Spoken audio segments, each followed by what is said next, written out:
like Huipee. This is from the yellow cakes from the Tibetans. I was stocked up when I went to Queens. So one nice thing about going live early in the morning is I actually make my bed. I wouldn't say it's a well-made bed. I kind of reached my height of ability at about the third grade. And I'm really happy this morning to be reading from a novel, How One Guitar Will Save the World. And then I'll also read from my travel log, The Nomad's Nomads. So when did I start writing this book? I started writing this book. One of the characters came through when I was on a bus in Nicaragua, hitchhiking from Chile to, I thought then, Alaska, that I would actually, my life would stop now for the past 17 years and be lived out of Guatemala.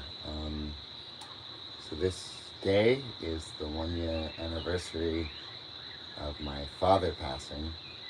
And yeah, this novel has a protagonist, Liam, with a father who has passed away the year before. So that's like a theme in the novel.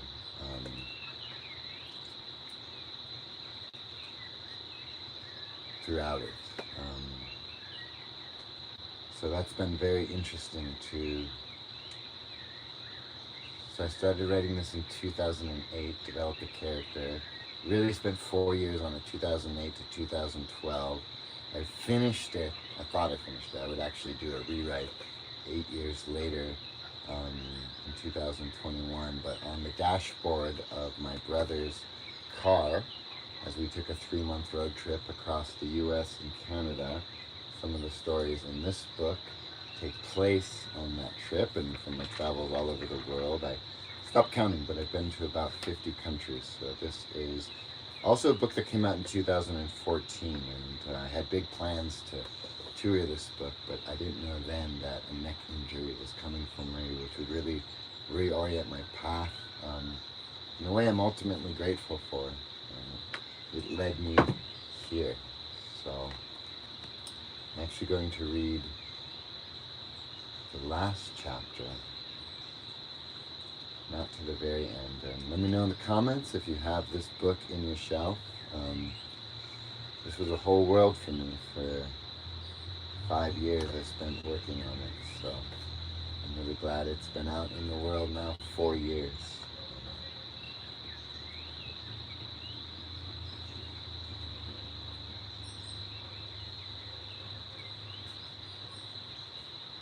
Well, I'll read towards the end, and then we'll maybe read the end, parts of the end.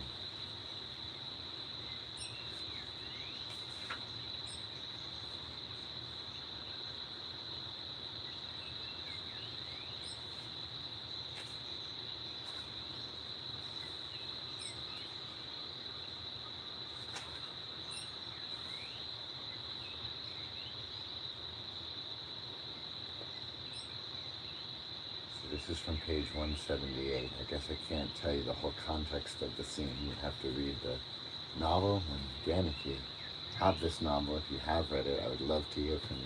So let me know in the comments. She stands up and I do too. I look into her stormy eyes underneath the dark clouds looming over Antigua. We hug. At first it seems like the embrace is going to be quick and awkward. But as we pull away, we reach again for each other to hold. Her hug seems less about holding and more about making a declaration that even the hardest hardships are not immortal. Storms come, but they eventually go. They leave damage when they tear through us, but they also leave things still standing. And lives cannot help but rebuild with what pieces are left. They can't take this away. And I whisper 3 words I've never said to anyone. It is hard. Our embrace, love, life, everything. But it is beautiful. Stella or Gertrude, our embrace, the smell of her hair, the smallness of her hands, and the touch of her tears against my fingertips as I wipe them off her cheeks as quickly as they come. I love her, and I know now that love's expression is not something specific, but anything real, anything true. Tears burn from her eyes. The heat burns months of my own difficulty away. And for the first time in 6 months, on a cinematic cue, the dry season ends and the rains begin to pelt the city with a cathartic ferocity. We embrace beneath the torrential fury as pigeons and people scurry away to find shelter. And beneath the falling water, Stella starts shaking. At first I think she is sobbing, but she is laughing. She laughs and says something about the rain. I hug her harder, hoping that time will be kind enough to stop forever, since it is moments like this that we live for anyway. It is moments like this that we are lucky to have a half dozen of in our long lifetimes. With my arm around her, we walk into the cafe off from the park in soaking clothes. "We better have a lot of coffee," she whispers onto my shoulder as she has turned into her pillow. Everything has changed. Now we know each other's stories and share modest parts of each other's lives. And maybe that's why everything feels so much lighter. Because Stella is carrying heavy parts of my story, just as I have lifted her heavy secrets into accepting arms. Through each other, we have both been lifted to a place neither of us could have climbed on our own. Hello there on YouTube. Okay, so I'm gonna get towards the end.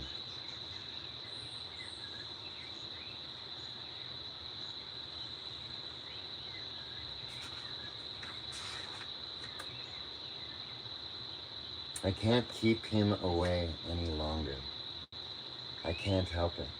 I think of my dad, of my mom, and wonder if she really believes he's in hell. Without straining, without overwhelming grief, I managed to hold a picture of him in my head. And there he is, smiling in that image, somewhere inside of me. Maybe he didn't want to die. Maybe he just had 5 bad minutes. That's all it takes, 5 bad minutes. He loved that car, the idea of taking something wrecked and making it live again. When it appeared in our garage in our perfect little blue house, we didn't know.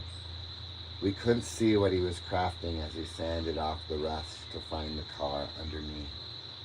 In just a moment, less than 5 minutes, decisions that a lifetime should not be sufficient to decide can be made.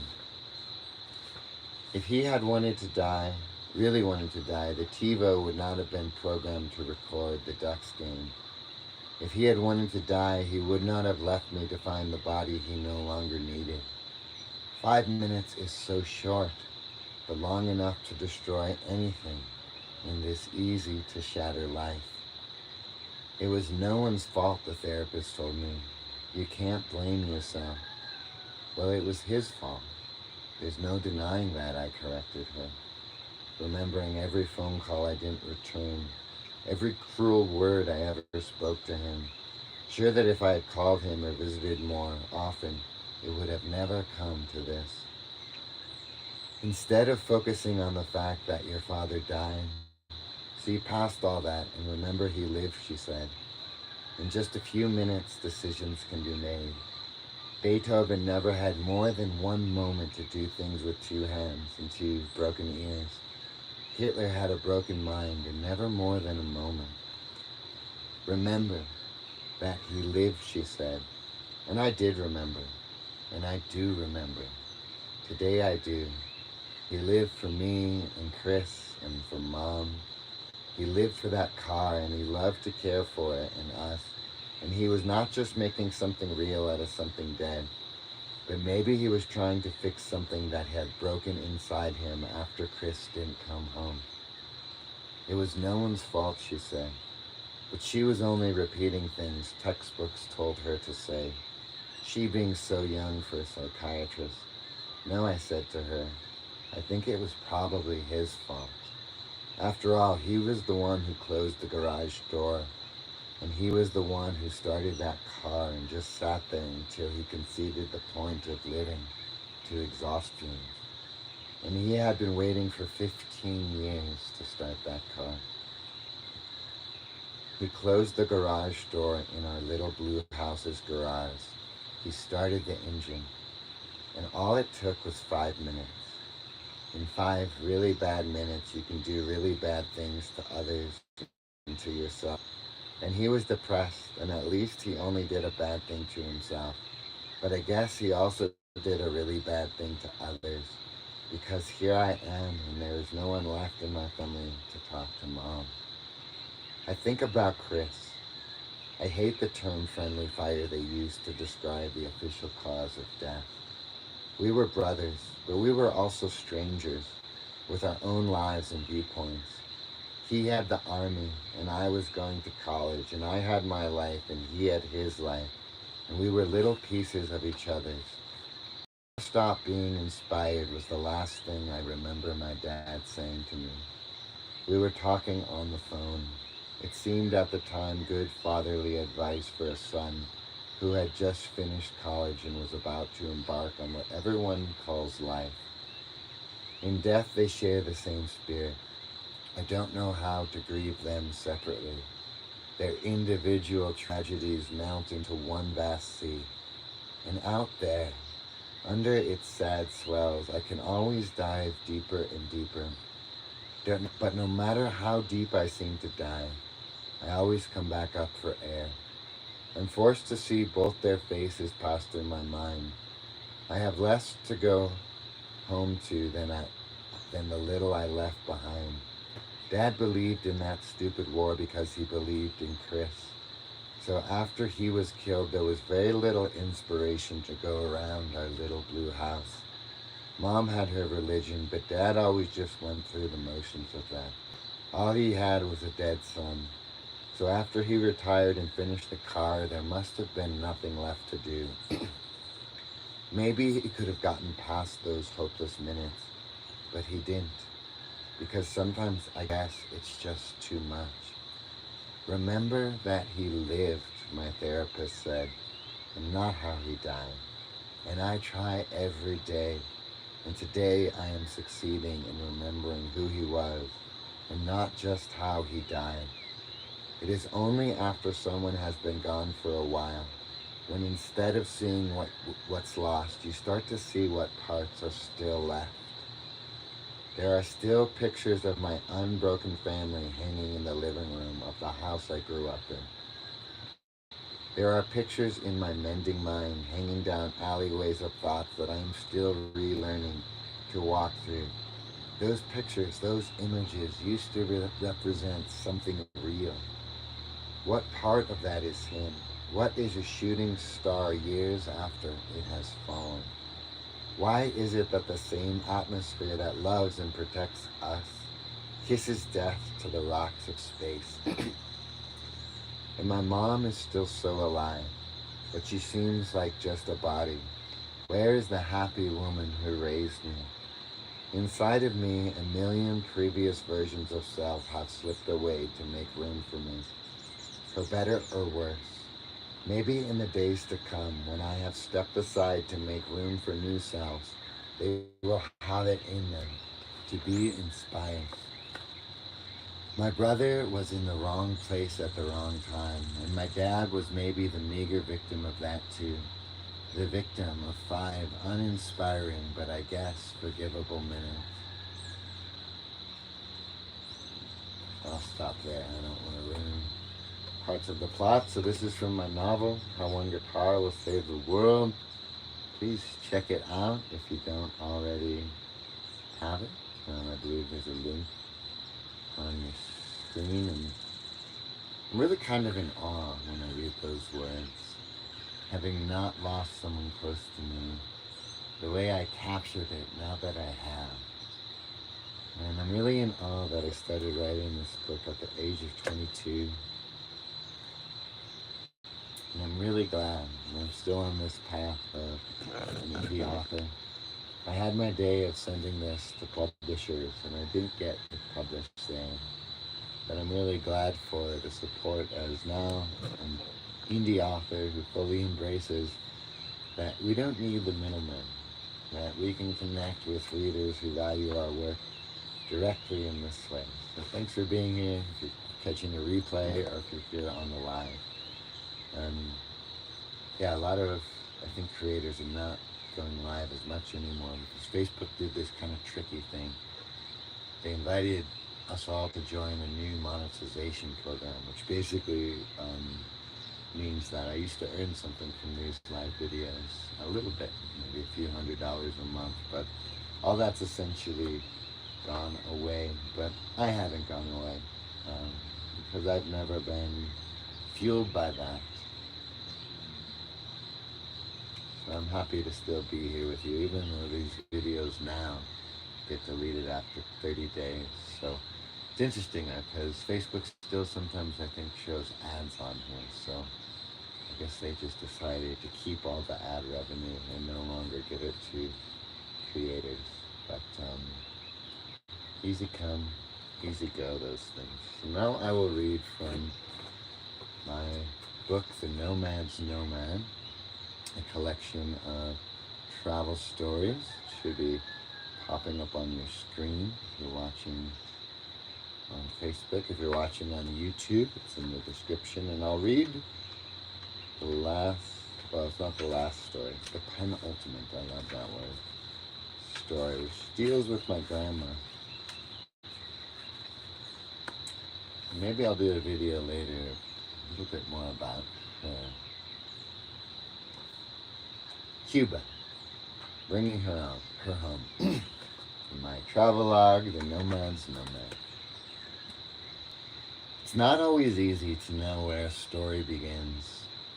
For my grandma's tale, it seems right to start at the end, in Cuba, where I traveled after she had already left this world. "So, why you going to Cuba, mate?" an Australian asks casually as our flight descends. My thoughts scuttle, rushing to form a cohesive answer for him, for me. The question catches me off guard, and I stumble over my words and tell him that I am not sure why. He turns back to his in-flight magazine.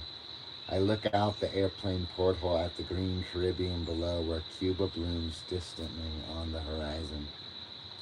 Why have you come to Cuba?" I am asked again as I make my way through immigration. The answer to this question is of critical importance to the Cuban airport official who takes me away from the other passengers to a private interrogation room to question my motivations for the visit. He is not impressed with me as he dumps the contents of my backpack onto a metal prisoner's table in front of me. The room looks like a set for a CSI episode. I'm enthralled until I remember I'm not in Kansas anymore, and that worry might be a better choice of emotion. Tourism, I finally muster. I'm here for tourism. "Where are you staying?" he shoots back. It dawns on me that if I play my hand wrong, my dream of Cuba and my plan will need to be modified to a dream of visiting Havana's Jose Marti International Airport. I take out my guidebook and point randomly to a hotel listing in Havana. He accepts this with a grunt and writes down the address. Then he meticulously picks through the contents of my pack. "Why do you have 15 copies of the same book?" He wields a handful of my grandmother's poetry books in the air like they are drugs. "No sé," I tell him weakly. "I don't know."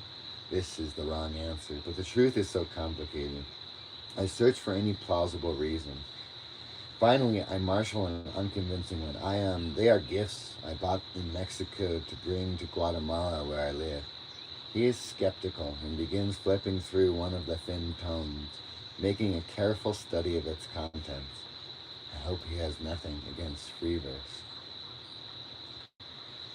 Not finding anything incriminating in the book, he moves on to other suspicious items. "Why do you have this flashlight? To see in the dark?" He grabs my notebook, scans and stops on one page as if he's finally found something. "Where did you get this information?"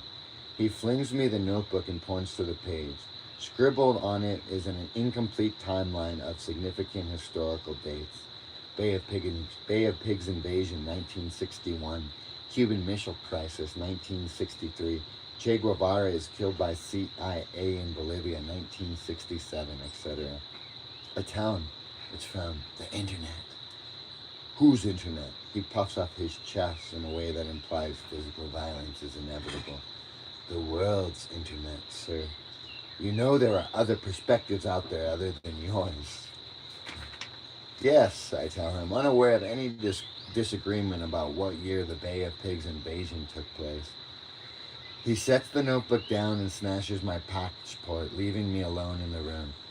I have read that under no circumstances does any official ever have the right to separate you from your passport, and that if any attempt is ever made, you must demand the contrary. I consider making him aware of this, but the slamming door he left in his way convinces me that my best bet is sitting quietly and acting as agreeable as possible. After 5 minutes of imagining what a Cuban prison is like, he returns smiling. He hands me my passport and says, "Sorry for the bother. Have a great stay in Cuba. We welcome you." Patricia Mies Armstrong was first introduced to me as my grandmother, an older woman who carried a strong aroma of perfume. Unlike my mom, she seemed to understand the importance of large amounts of candy in my life. But like a boy who looks at a girl and for the first time actually sees her as a member of the opposite sex and begins to vaguely grasp the full significance of that, I began to slowly see my grandma as the person she was. The lady signing the checks in my birthday card was once described by a friend as one of the most passionately unique people on the planet.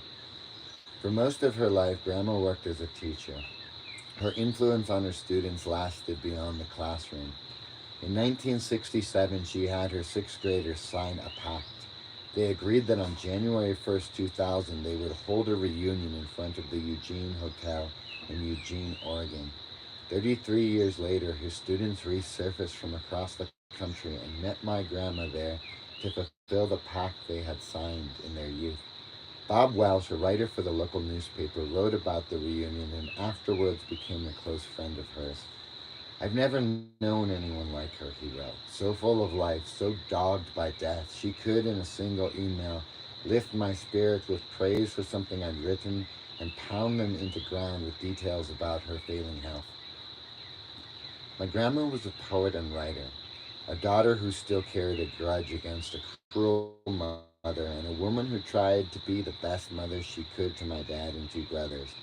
She was a friend of many, whether they wanted that friendship or not, and too often just someone frustrated by her failing body. There's my grandma. There's my grandpa.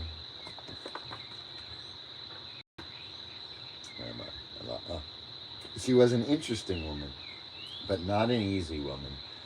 Those close to her often complained about her narcissism and self-centeredness. Even she realized she was not an easy person to love. "I've been told I'm a high-maintenance relationship," she once said.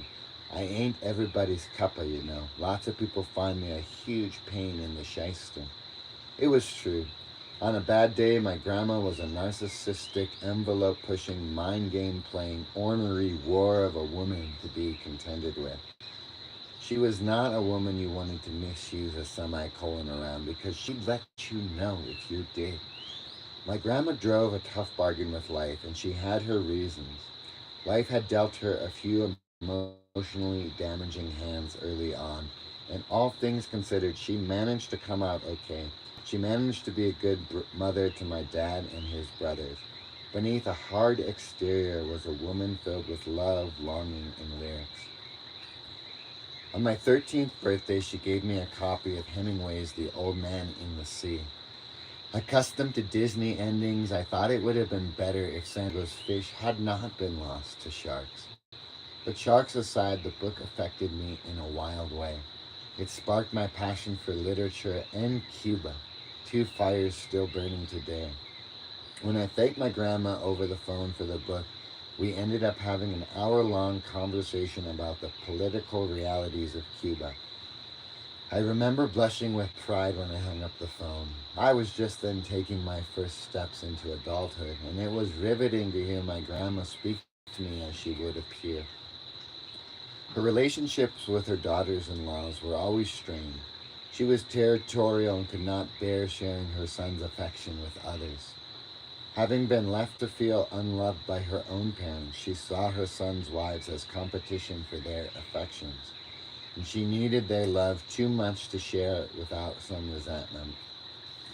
But despite the tense entanglements after she passed, what lingered in her memories were beautiful parts of her. My Aunt Eleanor reflected in an email to my uncle. She was always there. You could rely on her to be there and care, really care about what was going on with you.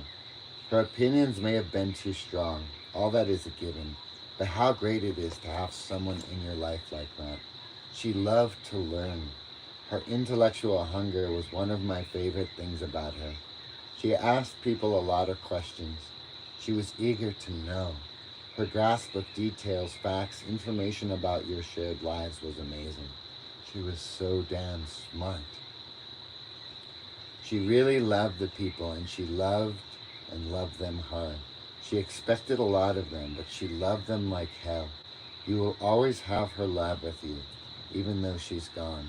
She's still there in that way. Believe me, her tender side was just as loving. Hello, HJK Gamer.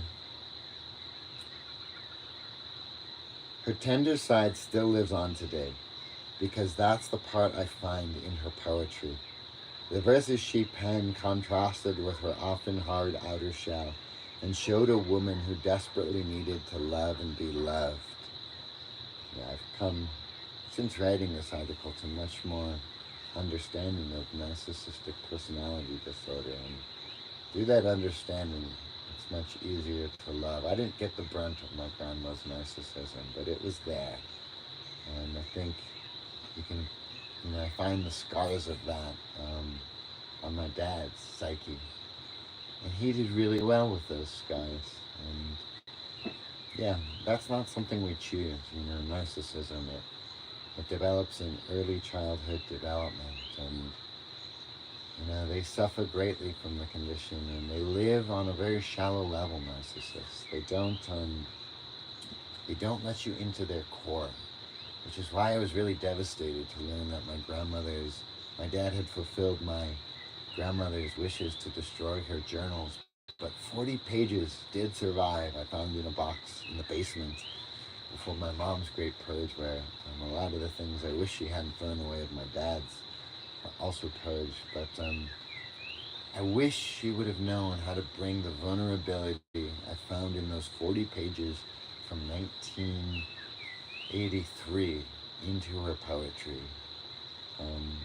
But she didn't, because the narcissist never does really show their full hand to the world. So they're always operating with schemes and plans, and you never really see the vulnerability. And if you do, it's always as strategy. So having dated a few narcissists in my past 10 years,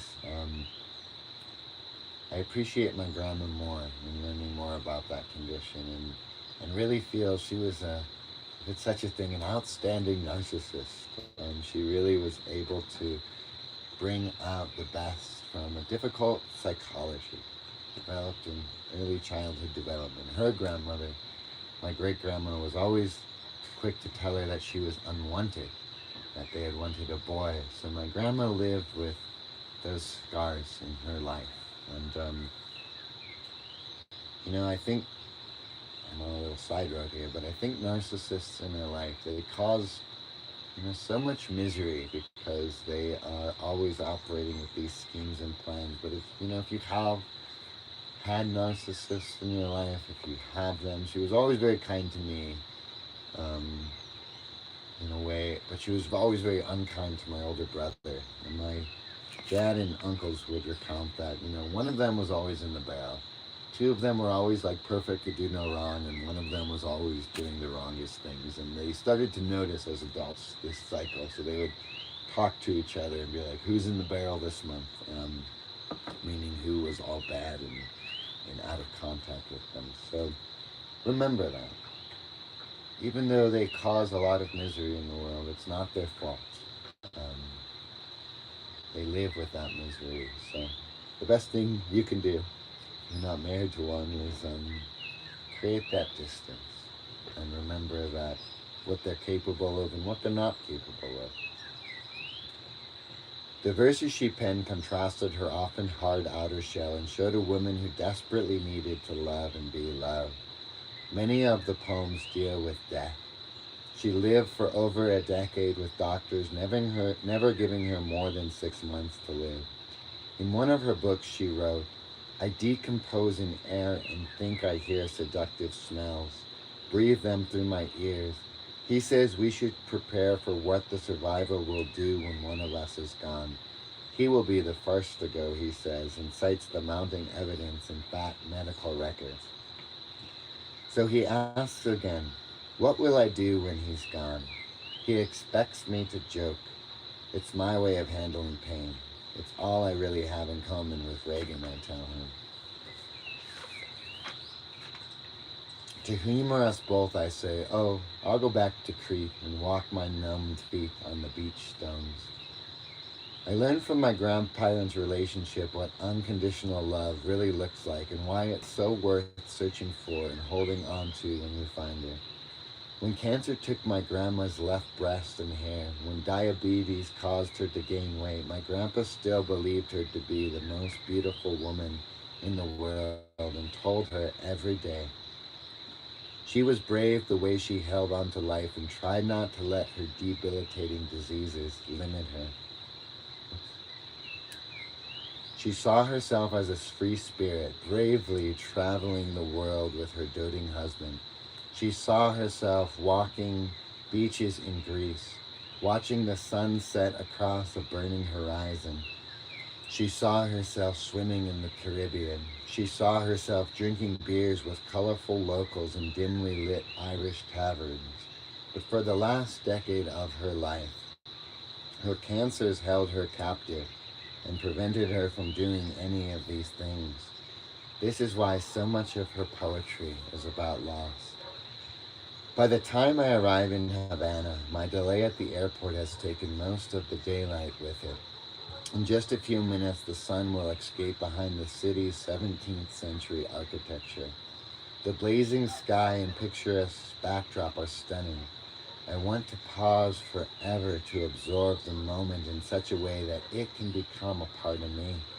I sit down and read my grandmother's poems beside the sea and listen to the splashing of kids jumping into the water from the rocks.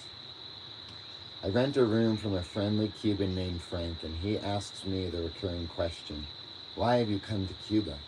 I tell him for tourism because I still feel unable to articulate, even to myself, much less to others, what my grandma meant to me and how she has led me to this island. Tea break.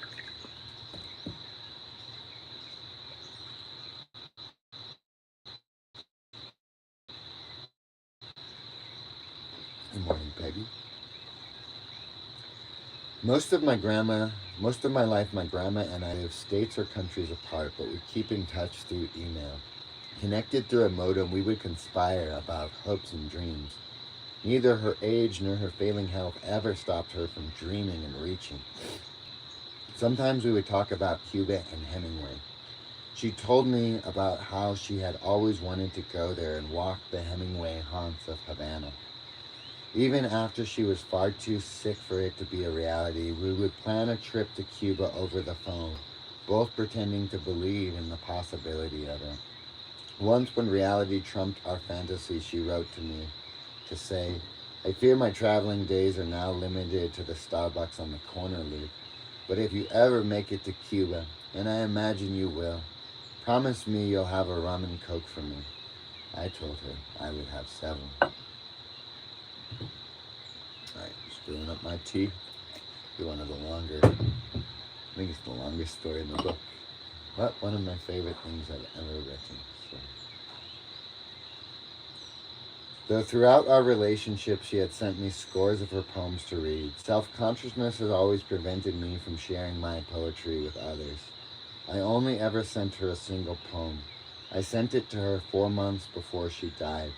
Perhaps sensing that did not have much time left, I overcame my apprehension to share, and I emailed her a poem that she had inspired. Hi, Grandma. This is the email I wrote. I hope you're enjoying your Sunday. I have just returned from a hike into the hills surrounding Antigua. It was fabulous. I did not see a single person the whole time. I hiked up high enough to touch the clouds, only to find that once I reached them, all they did was turn into a lovely mist to cool the sweat from the hike. On the top of the mountain, my thoughts went to you, and I wrote you a poem. I hope maybe I touched upon some of the ageless beauty that you encapsulate. Thanks for being in my life. I hope you enjoy the poem. And that poem was Seaside Grace. It's in the book, so I'll read it. Like post-torrential peace, the living waves, slaves to you, not so neutral moon, slave to earth, home to you, admired ways. A green ripe opening, unlit fires of night, hazy inspiration not so far from the truth. All ice cubes will one day be sea foaming surf, to be sliced right open again, water mending wounds. The hermit crab's home rests between two sea-tan breasts, which through a series of perfect parts connects to two traveled feet, leaving hopeless prints on ever-washing sands. A song of one sound sets tempo in her musical ears. The washing cleanses what harm it brings. So see the orange blood of the set and rise, and trade a day to pass away in a moment of minutes, outside itself and beside itself with grace. The fall, the quiet spectacle when dust-bound leaves wash onto sandy shores. Youthful, romantic wings. Castles not lasting a day are testaments to eternal life. Temporary empires composed of the eroded walls of you, Rome. Grace, before a meal of lightly treading thoughts, is a welcome guest before a crashing company of waves, sinking forever into the boundless sands below. A few weeks later came my grandmother's uncharacteristically late reply. I had to take some time to acknowledge your latest peon. That's where the word titles of my books, peons, come from. I blush, of course, and also am touched by your imagery, cadence, analogies. There is raw talent in your written words, an innocence blended with worldliness. I encourage more poetry, concrete as well as abstract. You have every subject matter of every exotic place you are traveling. I am doing poorly, not sleeping well, in discomfort, but grabbing as many waking hours as I can to cuddle the mister and greet friends in my private quarters. I am still adhering to Emily Dickinson's "The soul reflects her own society, then shuts the door on her divine majority. Obtrude no more." I am not unfriendly, but I need to pick my own time and protect my own space. Catch us up. I assume you got your birthday funds. The check cleared here. Love to your siblings and folks, Grandma A. The last email I sent to my grandma was to confirm my plans to visit her. She was going downhill quickly, and I knew that this trip might be the last time I see her. Her reply was uncharacteristically brief.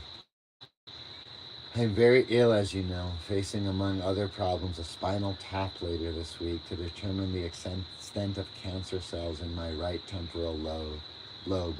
However, thanks for your call and info online. I will do what I can, and I'm excited about your plans.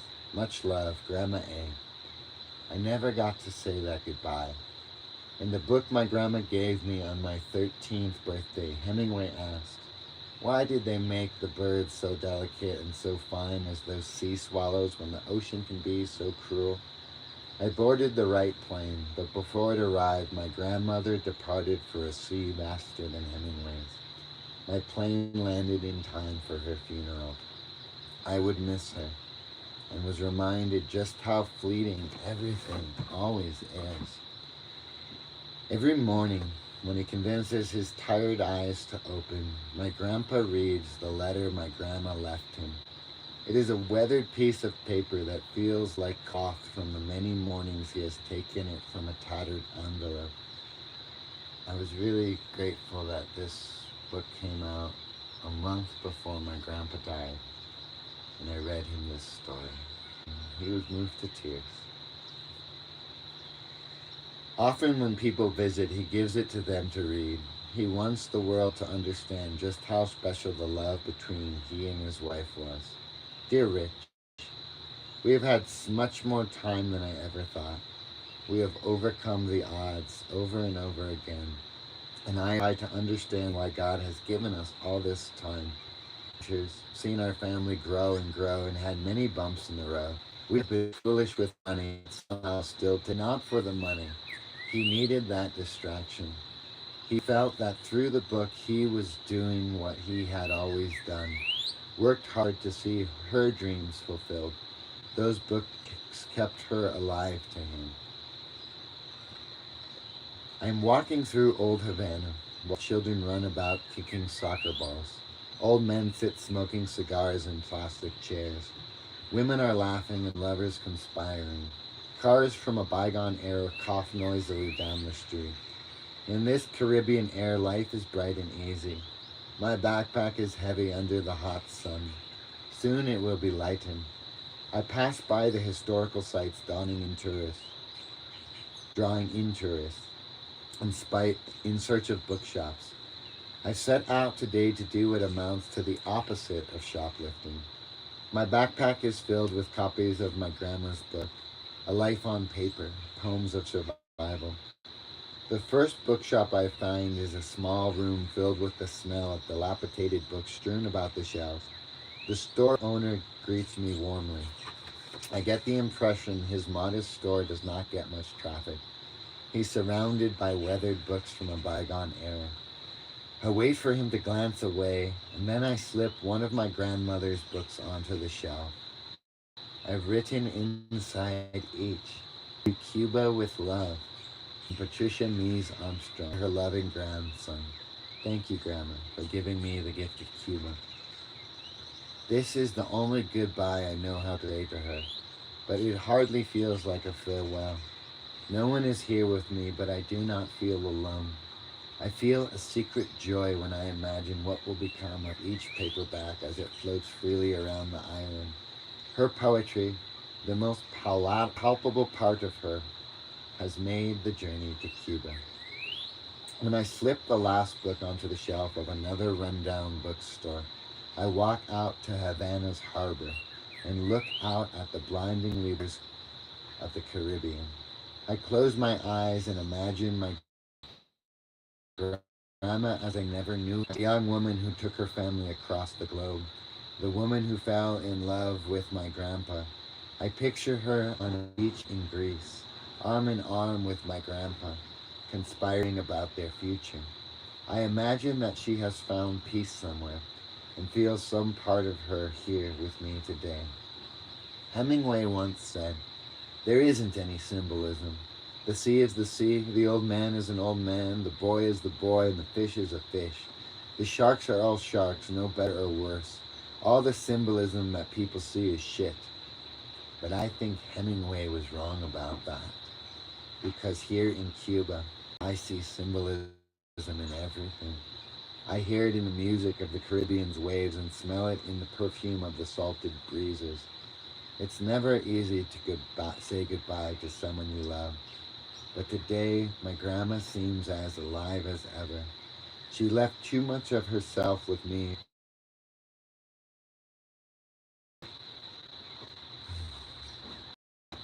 Thanks for being here for this reading. It's especially potent on this anniversary. It's hard to believe it's been a year on this earth without my dad. He's been very close this year. In a way, I know some of you had similar losses now and understand, so thanks if you have these books that I read from. These books really mean the world to me. I've really put my life into my art and craft, and I'm Small Potatoes, a tiny indie author. So your support really means the world to me. I become aware every time a book sells on Amazon. I get an email, and I rejoice in that. So if you don't have these books, please support my work. Check it out. They make great birthday gifts. This is a really special book to me. It's got pictures in it even. My travels to 50 countries back when I was rambling more. I'm glad I had my decade to roam and ramble. And I'm glad now to have deep roots that I am putting down into the ground. Literal roots, figurative roots, all sorts of roots. YouTube meet Facebook, Facebook meet YouTube. So you can find me. Do more lives on Facebook, but I have two phones. I'm starting to also put them on YouTube. Thanks for being here, and